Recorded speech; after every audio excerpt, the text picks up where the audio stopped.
Olá pessoal, tudo bem? Então, falando, né? No último vídeo eu falei de calor sensível, aquele calor responsável por mudança de temperatura, né? Bem, para quem não viu, só acessar aqui, dê uma olhadinha ali e depois volte para cá, tá? Que hoje a gente vai tratar do calor latente aqui, certo? Bem, ou melhor, né? Não calor latente, mas quantidade de calor latente, certo? Citar um seguinte exemplo aqui, bem simples, tá? Mas, tendo, né, por exemplo, um recipiente, tá? Podemos pensar até numa panela, tá? Preenchida com água em seu interior. Essa panela está submetida a alguma fonte de calor, tá? Fazer aqui representando um chãozinho quente, transmitindo para essa panela, né, calor, certo? Com a água, né, vai acontecer o seguinte: a temperatura vai aumentar, um aumento de temperatura, um processo onde o calor é tratado como quantidade de calor sensível. E quando a água chegar à sua temperatura de ebulição, quando chegar a nível do mar a uma temperatura de 100 graus Celsius, é quando ela vai começar o quê? Vai começar a ferver. Vai, né, trocar do estado líquido, que é o que está aqui dentro do recipiente, e vai para o estado gasoso, né, que é o vapor d'água, certo? Só que, olha só, neste momento em que a água está fervendo, a água se mantém a 100 graus Celsius, pois essa é a temperatura de ebulição dela, né? E ela não vai conseguir aumentar de temperatura, porque após essa temperatura, eu tenho a fase gasosa, né? Teria a fase gasosa, ok? A menos que eu interfira na pressão, mas isso é assunto para outro vídeo. Mas enquanto ela está essa temperatura e não consegue mudar por causa da sua temperatura limite no estado líquido, ele continua recebendo calor, né? Mas bem, como é que ele recebe calor sem aumentar a temperatura? Porque quantidade de calor não vai servir unicamente para mudar a temperatura. Vai servir também para a mudança de fase, né? Eu vou ganhando temperatura, depois que eu cheguei na temperatura de ebulição, eu ainda preciso usar uma quantidade de energia para essa substância sair do estado líquido para o estado gasoso.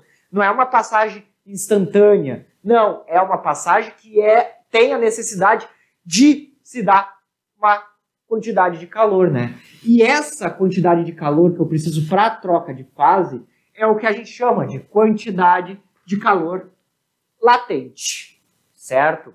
E bem, a quantidade de calor latente vai ser igual a um produto, massa vezes o calor latente de mudança de fase, mudança de estado físico. Certo? Bem, a título de exemplo, né, podemos citar uma substância qualquer. Aqui eu não vou usar água, mas vou usar uma substância qualquer cujo calor latente, claro, esse aqui é um valor que tem que ser dado, seja de aproximadamente 80 calorias por grama, né? Veja as unidades aqui. Calor latente, tá? Vamos supor que já esteja na sua temperatura de fusão, né?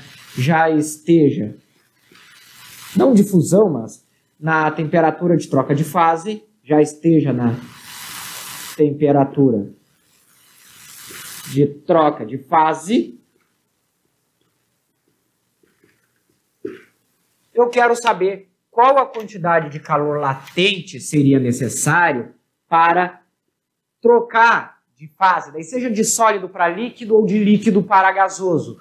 Mas eu quero, né, que uma quantidade de 100 gramas, né, troque o seu estado físico, certo? Supondo que ele já esteja na sua temperatura de troca de fase. Eu posso supor, né, que aqui seja uma substância como se fosse água, né? Só que a água tem o seu calor latente próprio aqui, ok? Bem, a quantidade de calor latente vai ser simplesmente o produto da massa pelo calor latente de troca de fase, que aqui neste caso é igual a 8.000 calorias, né? Ou 8 quilocalorias, que é como costuma se apresentar a resposta final nessa situação. Então, na temperatura de troca de fase, o corpo continua, se continuar a receber calor, ele vai utilizar esse calor recebido não mais para alterar sua temperatura, mas agora para alterar o seu estado físico, que foi uma coisa que eu comentei na aula passada sobre o que o calor pode fazer com o corpo no estado líquido, Pode modificar a sua temperatura, eu estou trabalhando com calor sensível, e pode modificar o seu estado físico utilizando quantidade de calor latente, Bem, isso aqui já abre precedente para uma questãozinha aqui que eu vou usar um exemplo para explicar duas coisas, Então, o exemplo é o seguinte, não vou utilizar aqui algum valor numérico, vocês vão ter uma lista de exercícios aí para utilizar, para praticar, ok? Mas eu tenho um recipiente em uma certa temperatura T, T inicial, e para chegar à sua temperatura de troca de estado, ele precisa atingir uma temperatura T. Veja aqui que eu estou usando T e T0 para temperatura inicial e a final. Uma certa massa M dessa substância que tem um calor latente, calor específico C. E após isso, eu quero que essa quantidade, essa massa, sofra vaporização, aquela mesma massa M, Então veja que, claro, eu poderia pensar que isso está tudo acontecendo ao mesmo tempo, bagunçado, caótico, mas em termos de cálculo, para eu saber qual a quantidade de calor eu precisaria daqui para cá, a quantidade de calor T, o que eu teria que saber? O calor sensível para modificar essa temperatura e o calor latente para trocar o estado físico deste corpo. No caso, para causar a vaporização ou a ebulição. De forma que, neste caso, a quantidade de calor total envolvida seria o quê? A quantidade de calor sensível mais a quantidade de calor latente. Claro, se eu tivesse mais um estado físico para transformar, eu teria que fazer outra consideração desse tipo, Então, veja, eu preciso ver cada etapa. Eu preciso modificar a temperatura, modificar o estado físico.